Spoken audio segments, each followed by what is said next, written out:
Oromoon osoo akka karoora baasuun itti hojjete yoona Ameerikaan bakka Ameerikaa ka waamamu Oromoof Oromiyaadha beekta. Karoora baasuu irratti wayi aandanyaadha tokkoffaadha bar galgala wayita rafu ama xiqqoo gacciise laal jaartitti hima bar. Intaloo dafii koottu jedhan dafee gacciisee takka waan jenneeti ganama sangoota sayyaasee facaasaa takka deemuu eddaa jedha beekte. Akkas jedhe intaloon waan silaa dhooytu qamashtu qixxaa dhooytu dhiiftee daftee jala gasseentee waan jedheeti rafe. Kiyyaan saa meeqa qaba beektaa ganama sangoota yaasuullee nafe sa'aatii 4 sa'a 5 akka Itoophiyaatitti ganama irribaa ka'ee ijoolleen mana barumsaa deemtee boqonnaa baate.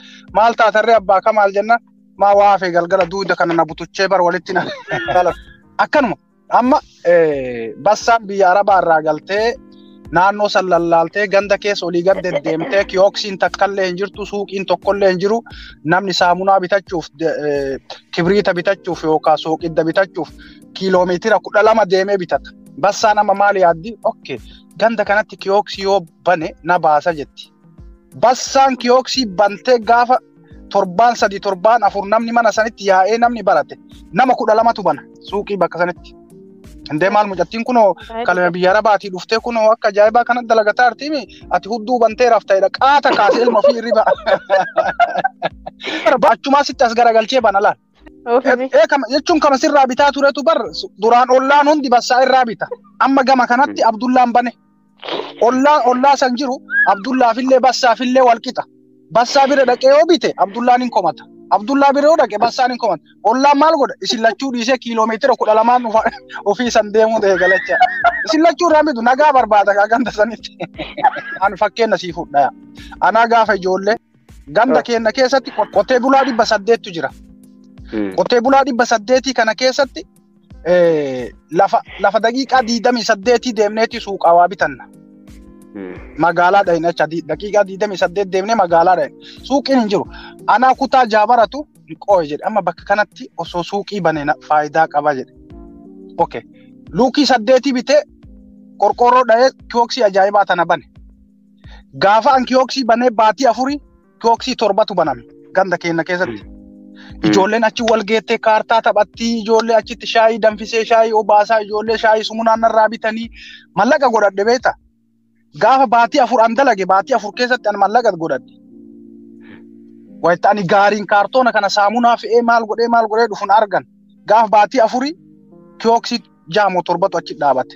Sana booda ijoolleen duraan kiyooksii kiyya dhuftee taphattu. Ijoolleen bakka san bittinnooyte addaan bittinnooyte hunduu gooddanyaa ofii bira dhaquu eegale. Namni duraan mana kiyya dhufuun dhaabate. Ima dhiisee akkasumas taa'e. Amma maaltu ta'e? Baatii 4 dalageemi. Baatii 4 san keessatti mallaqa nagaa dalagadhee jiraan. Magaalatti illee socho'uu hin danda'a sila. Amma baatii 2 achi booda uummata akka dalagaan hin dhaabate. Dalagaan qabbanooyte guyyatti birrii 400 300 dalagee ka oolu amma birriin 50 illee dhufuun didde. Sigaaraa namni narraa bituun dhaban. Maaliif bakka garagaraa deema namni gariin ammoo saalfatee achumaayyuu bituu dhiise bakka gara hundaayyuu bitu. Warri duraan duuba himaa narraa fudhatu achumaan na dheeseyyuu maaliif amma advaanteejii biraa qaba. Warra duraan ambar galmeessee fi kenne baatitti fa'anaa kennan. Na biraa 200 wayi ka sigaaraa fudhate ka gaaza fudhate osoo na birriin sun na bira jirtu bakka biraa jijjiire akkaacha anamman ollaa kanaan birriitii fi dedee wal loluullee ni ulfaata. Numa dhiise. Gara baatii lamaa numa callisecha. San booda maal godhan?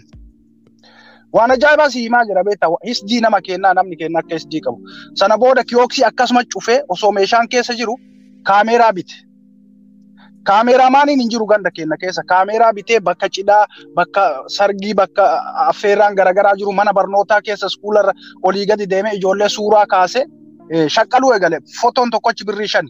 Kan ittiin dhiisisu ammoo tuyyuu fotoon tokkochi saantima 60 ture yeroo sanitti. Sigalee Adaamaa fidee dhiisisa achirra. Amma bakka hundatti hin argan bakka cidhaatitti bakka attan bakka du'aatitti bakka maaliititti mana barnootaa keessatti nama suuraa kaasee akka ajaa'ibaa kanatti suuraan badhee maratti baatee naannoo keenya sanitti bakka namni na hundi na beekee cidharran na waamuu eegalan beekta. Waggaa hin genne osoo waggaa hin gaa'in ani yaashikaa qaba. Osoo waggaa hin gaa'in ijoolleen lamaa zeenitii bitanii kaameeraa abu filashii kana itti naqanii daratirra fannifatanii dhufan. Harki kiyya hundi gara namootaa deebi'echaa.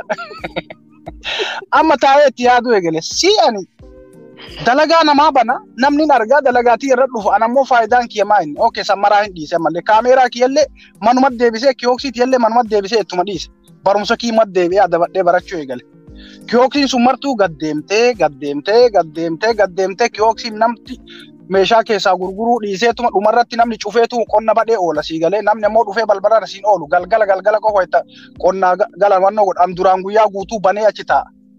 Sun hunduun cufate dhumarratti ijoolleen abu kaameeraallee xiqqoo daddalaytee waan ittiin dhiisiftuu dhabdee maaliif suuraa nama kaafta eega suuraa nama kaafte immoo dhiixee namaa deebisuu qabda namni immoo ati hin deebisiniif siin kafalu.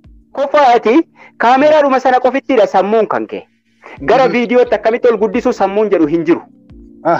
Maaliif namoonni kuni ati kaameeraa ooldiidha yoo jiraatte yoo kaasaa turatte gabaa qabaatte namni kaameeraa haaraa fudhatee dhufe si dura bu'a maaliif? Kaameeraa isaa smartiidha. Kanaafuu ati immoo dura buutee argamu jara san dura. Kanaan booda yaadni kee maaliif viidiyoo irratti qofa dhaabate? Hojichi hojii maallaqa sirriitti galchuu ture nin beekaanis. Maallaqa sirriitti itti argatta hojichi hojii maallaqa sirriitti galchuu ture nin beekaanis. Baay'ee galcha hojii galcha maal si fakkaate ummanni keenna koominiitiin hin baannanne hin naqqaane ati guddisuu jalaa ol deemuu ni dandeetta.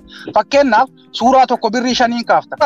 Qamadii gurguradhee sii kafalaan eegaa dubar reyaalitii jiru jechuun anamma wanni isinaa soitan agammaa isinaa soitan sirrii miti jechuu miti. Kan jedhu sii kaasuudhaaf malee ijoollee kutaa 8 ministirii fudhatanii salabireetoo itti godhan na waaman.